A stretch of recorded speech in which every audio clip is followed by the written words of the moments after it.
श्रीब्रह्मपुराणम् अथ षण्डवतितमोऽध्यायः।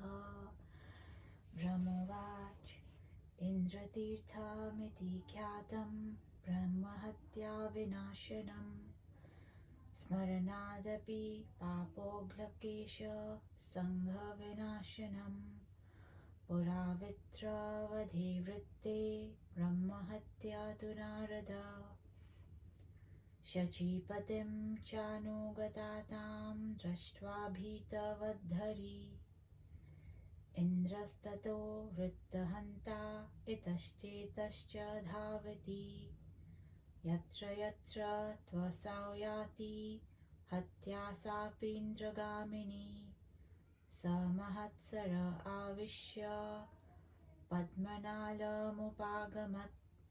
तत्रासौ तन्तुवत् भूत्वा वासं चक्रे शचीपति सरस्तीरेऽपि हत्यासीत् दिव्यं वर्षसहस्रकम् एतस्मिन्नन्तरे देवा निरीन्द्राः बभवन्मुने मन्त्रयामासुरव्यग्रा कथमिन्द्रो भवेदिति तत्राहं वदं देवान् हत्यास्थानं प्रकल्प्य च इन्द्रस्य पावनार्थाय गौतम्याभिषिच्यताम् यत्राभिषिक्तपूतात्मा पुनरिन्द्रो भविष्यति तथा ते निश्चयं कृत्वा गौतमीं शीघ्रमागमन् तत्र स्नानं सुरपतिं देवाश्च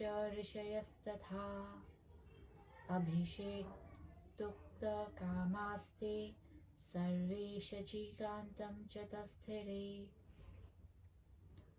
अभिषिच्यमानमिन्द्रं तं प्रकोपाद् गौतम ब्रवीत् गौतमोवाच अभिषेक्ष्यन्ति पापिष्ठं महेन्द्रं गुरुतल्पगं तान् सर्वान् भस्मसात् कुर्यां शीघ्रं यान्त्वसुरारय ब्रह्मोवाच तदृषेर्वचनं श्रुत्वा परिहत्य च गौतमीं नर्मदां गमन् सर्व इन्द्रमादाय सत्वरा उत्तरे नर्मदातीरे अभिषेकाय तस्थिरे अभिषेक्ष्यमानमिन्द्रं तं माण्डव्यो भगवान् ऋषि अब्रवीत् भस्मसात् कुर्यां यदि स्यादभिषेचनम्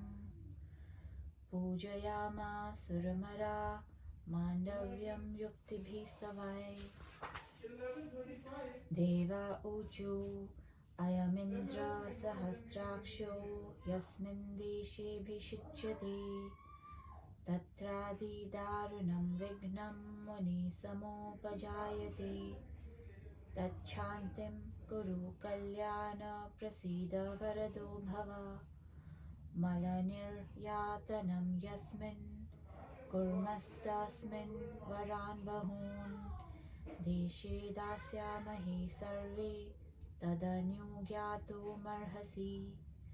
यस्मिन् देशे सुरेन्द्रस्य अभिषेको भविष्यति स सर्वकामदः पुंसान् धान्यवृक्षफलयुतः नानावृष्टिरन दुर्भिक्षं भवेदत्र कदाचन ब्रह्मोवाच मेने ततो मुनिश्रेष्ठो माण्डव्यो लोकपूज्यः अभिषेकः कृतस्तत्र मलनिर्यातनं तथा देवैस्तदुक्तो मुनिभिः स देशो मालवस्ततः अभिषिक्ते सुरपतौ जाते च विमले तदा आनीय गौतमीं गंगां तं पुण्यायाभिषेचिरे सुराश्च ऋषयश्चैव अहं विष्णुस्तथैव च वसिष्ठो गौतमश्चापि अगस्त्योऽत्रिश्च कश्यपः एते चान्ये च ऋषयो देवा यक्षा सपन्नगा स्नानं तत्पुण्यतो येन अकुर्वन्नभिषेचनम् मया पुनः शचीभर्ता कुमण्डलो भवेन च वारणाभ्यभिषिक्तश्च तत्र पुण्या भवन्नदी सिक्ता चेति च तत्र सीते गङ्गायां च सङ्गते सङ्गमौ तत्र विख्यातौ सर्वदा मुनिसेवितौ तदा प्रभृति तत्तीर्थं पुण्यासङ्गमुच्यते सिक्ताया सङ्गमे पुण्य मैन्द्रं तदभिधीयते तत्र सप्तसहस्राणि तीर्थान्यासन् शुभानि च तेषु स्नानं च दानं च विशेषेण तु सङ्गमे सर्वं तदक्षयं विद्या नात्र कार्याविचारणा यदेतत् पुण्यमाख्यातं यः पठेत् च शृणोति वा सर्वपापैः समुच्येत मनोवाक्काय कर्मजै श्री इति श्रीमहापुराणे आदिब्राह्मणे तीर्थमाहात्म्ये पुण्यासिक्ता सङ्गमेन्द्रतीर्थादि सप्तसहस्रतीर्थवर्णनं नाम षण्णवतितमोऽध्यायः गौतमी महात्म्ये सप्तविंशोऽध्यायः। ब्रह्मा ने कहा, ब्रह्म हत्या विनाशन विख्यात इंद्र तीर्थ का स्मरण करने से अशेष पाप तथा क्लेश नष्ट हो जाते हैं। हे नारद, पूर्व काल में इंद्र द्वारा वज्रवध होने के अनंतर ब्रह्म हत्या इंद्र का पीछा करने लगी। उसे देख इंद्र भयभीत हुए। जहाँ भी इंद्र जाते वह कराल ब्रह्म हत्या उनका पीछा करते वहाँ पहुँच जाते। तब इंद्र ने एक महासरोवर में प्रवेश करके एक कमल नाल के भीतर आश्रय ली। शचीपति इंद्र ने वहाँ तंतु रूपेण निवास किया। वह ब्रह्म हत्या भी सरोवर के तट पर इंद्र की प्रतीक्षा में दिव्य सहस्र वर्ष पर्यंत पड़ी थी। हे मुने, तभी देवगण इंद्र विहीन हो जाने के कारण इंद्र को वापस ले आने हेतु आपस में मंत्रणा करने लगी।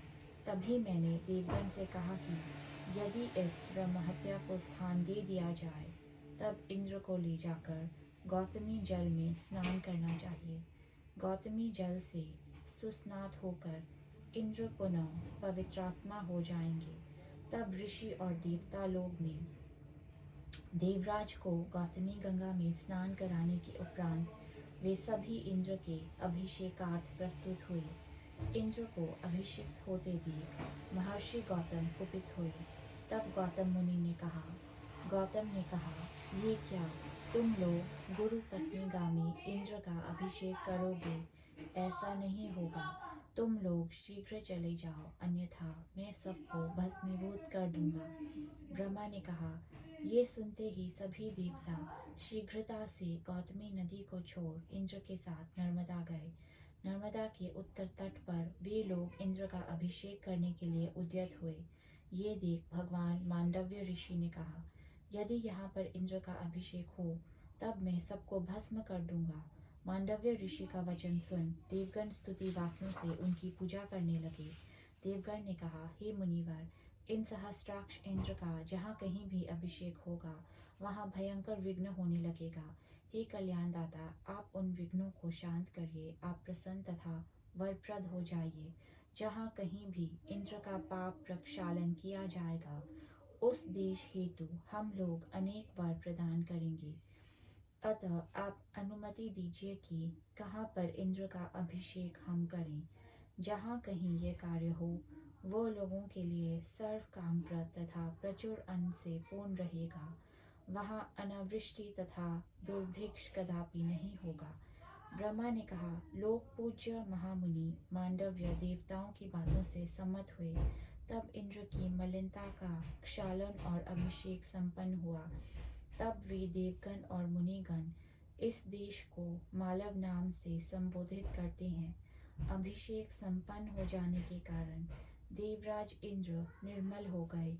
तब देवताओं ने इंद्र को गौतमी गंगा लाकर उनका वहाँ भी अभिषेक किया।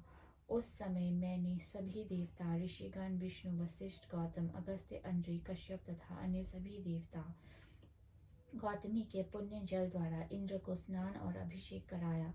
मैंने अपने कमंडलू जल से शचीपति का अभिषेक किया।